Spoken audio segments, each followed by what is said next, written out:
नमस्कार सगळ्यांना. श्री स्वामी समर्थ. श्री स्वामी समर्थ. जय जय स्वामी समर्थ. श्री स्वामी समर्थ. जय जय स्वामी समर्थ. घर, जॉब आणि अध्यात्म या मराठी युट्यूब चॅनलमध्ये आपण माहिती घेणार आहोत. आज दीप अमावस्याविषयी, दीप अमावस्याची पूजा कशी करायची हे आपण आपल्या या आधीच्या व्हिडिओमध्ये आपण व्हिडिओ टाकलेलाच आहे. त्याचं दीपपूजन कसं करायचं, आपण दिव्याला कुठल्या वस्तू वाहायच्या आणि काय उपाय करायचे आपल्याला हे आपण या आधीच्या व्हिडिओमध्ये पाहिलं आहे. ज्यांनी तो व्हिडिओ बघितला नसेल, मी त्याची लिंक डिस्क्रिप्शन मध्ये देते, तुम्ही नक्की चेक करा. तर आपल्याला आपल्या पितरांच्या आशीर्वादासाठी आणि आपल्या मुलांच्या प्रगतीसाठी, मुलांच्या आयुष्यासाठी, मुलाला भरपूर दीर्घायुष्य आयुष्य प्राप्त व्हावं, आपल्या संततीवर आपल्या पितरांचा आशीर्वाद राहावा, यासाठी त्यांचं संरक्षण होण्यासाठी आपल्याला एक उपाय करायचा आहे. पूजन झाल्यानंतर आपल्याला आपल्या घरातल्या बालगोपाळांना ओवाळायचं आहे, त्यांचं औक्षण करायचं आहे. तर हे औक्षण करताना आपल्याला एका विशिष्ट स्तोत्र मंत्राचं पाठ करत आपल्याला हे औक्षण करायचं आहे. आणि मी तुम्हाला या आधीच्या व्हिडिओमध्ये सांगितलं आहे की आपण मुलांचा दीप अमावस्येच्या दिवशी त्यांच्या अंगावर 7 वेळेस, काळीगावरून 7 वेळेस आपल्याला काळे तीळ वरून खाली ओवाळायचे आहे, उतरवून टाकायचे आहे आणि ते उत्तर दिशेला आपल्याला फेकून द्यायचे आहे.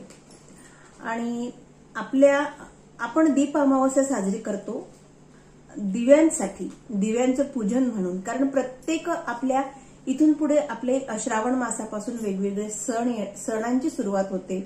श्रावण मास, सर्वप्रथम येते नागपंचमी, राखी पौर्णिमा, नंतर जन्माष्टमी, असे वेगवेगळे सण. नंतर हरतालिका, गणपती पूजन, नवरात्र, आपलं त्याआधी येतो आपला पितृपक्ष. म्हणजे सुरुवात जी सणांची होते ती मुख्यत्वे करून ही श्रावण महिन्यापासून होते. आणि या प्रत्येक सणांमध्ये, प्रत्येक पूजेमध्ये सगळ्यात महत्वाचं स्थान असतं ते दिव्यांना. आणि त्याचमुळे या दिव्यांविषयी आपल्याला कृतज्ञता व्यक्त करण्यासाठी आपण दीप अमावस्या हा सण साजरा करतो. आणि दीप अमावस्येचं आणखीन एक वैशिष्ट्य आहे. ते वैशिष्ट्य म्हणजे आपला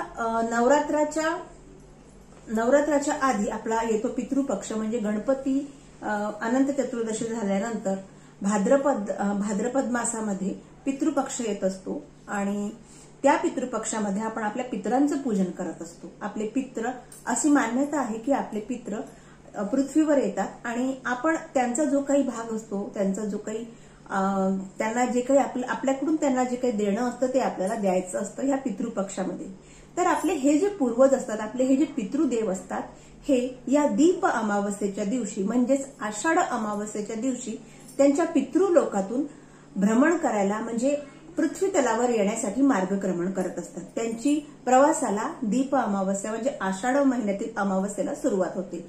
आणि त्यामुळे देखील या दिवशी पितरांचं पूजन, बरेच जण पितरांचं तर्पण करतात, पितरांचं पूजन हे अवश्य केलं जातं. पण जर तुमच्याकडून होत नसेल तर तुम्ही दीप अमावस्येच्या दिवशी पितरांच्या नावाने एक दक्षिण दिशेला दिवा जरूर लावा. तो दिवा कसा लावायचा मी हे पुढच्या व्हिडिओमध्ये, उद्या सकाळच्या व्हिडिओमध्ये तुम्हाला जरूर सांगेल. दीप अमावस्येला पितरांसाठी किंवा प्रत्येक अमावस्येला तुम्ही पितरांसाठी हा दिवा लावू शकता. तर आपल्या पितरांच्या आशीर्वादासाठी आपल्याला ही एक गोष्ट करायची आहे की आपल्याला पितरांसाठी एक विशेष दिवा लावायचा आहे. आणि ज्या आपण दिव्यांचं पूजन करतो, दिवा हे आपल्या वंशवृद्धीचं प्रतीक असतं. त्यामुळे आपल्याला दीप अमावस्येच्या दिवशी आपल्याला आपल्या मुलाचं औक्षण करायचं आहे. हे मी तुम्हाला सांगितलं आहे आधीच्या व्हिडिओमध्ये. आपल्याला आपल्या मुलाचं औक्षण, कारण ते वंशवृद्धीचं प्रतीक असतात. आपल्या घराण्याचं, आपल्या घराचं कुळदीपक असतो आपला मुलगा. त्यामुळे आपल्या मुलाचं आपल्याला औक्षण करायचं आहे दीप अमावस्येच्या दिवशी दिव्यांचं पूजन झाल्यानंतर.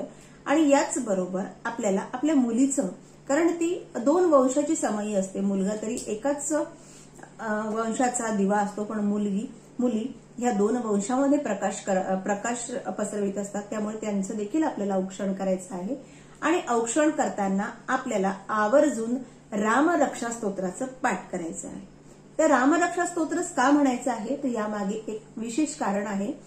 आपण दीप अमावस्या ही मुलांच्या संरक्षणासाठी, मुलांच्या आयुष्यवर्धनासाठी, आपल्या कुलदीपकांना भरपूर आयुष्य भरभराट त्यांची प्रगती व्हावी यासाठी आपण दीप अमावस्या साजरी करत असतो.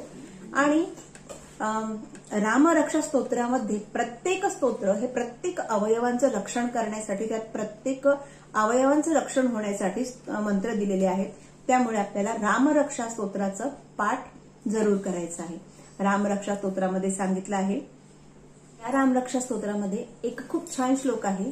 सच्चिरायु सुखे पुत्रे विजयी विनयी भवेत.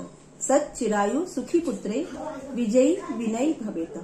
म्हणजे आपल्या मुलाला चिरायू, आपला मुलगा चिरायू हो, आपला वंशाचा दीपक चिरायू हो आणि प्रत्येक ठिकाणी त्याला विजय, त्याला यशप्राप्ती हो. त्याचप्रमाणे त्याचं आयुष्य अतिशय चिरायू म्हणजे वृद्धिंगत हो, असं त्या श्लोकामागचा अर्थ आहे. त्यामुळे दीप अमावस्याला आपल्या मुलाचं आणि मुलीचं औक्षण करताना तुम्ही जरूर रामरक्षा स्तोत्राचा पाठ करा.